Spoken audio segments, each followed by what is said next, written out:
So magnetized target fusion seeks to take a balanced approach between the historical approaches for making fusion happen. These are the basic science machines that people have been using for decades. So on one hand, you have the large tokamak steady-state machines that most of the world's large research centers use.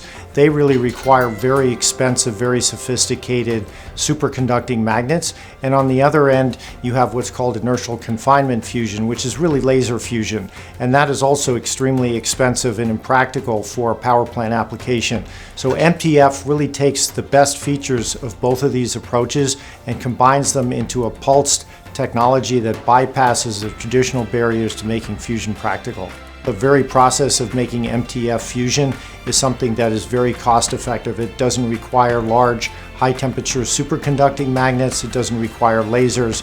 It's really using the steam and the energy production from fusion itself to create that process. Secondly, it really addresses the issue of how to make a power plant that drives off of fusion last for decades. It addresses this traditional materials degradation challenge that fusion has had. And finally, it provides a very direct and practical way to convert fusion energy into carbon-free electricity. So general fusion has now moved from lab scale technology development into a power plant relevant demonstration.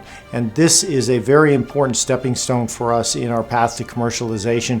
It's really going to be the only power plant relevant scale demonstration of practical fusion energy. So as we look into the future of energy and how societies will achieve in a viable and practical way net zero carbon, we see that there needs to be a very large component of on-demand carbon-free electricity that can be then complemented by renewables and storage. And especially as you look into how societies are going to be coping with the effects of climate change, the need for this very dense, very powerful carbon-free electricity is something that can only be served by the commercialization of fusion energy.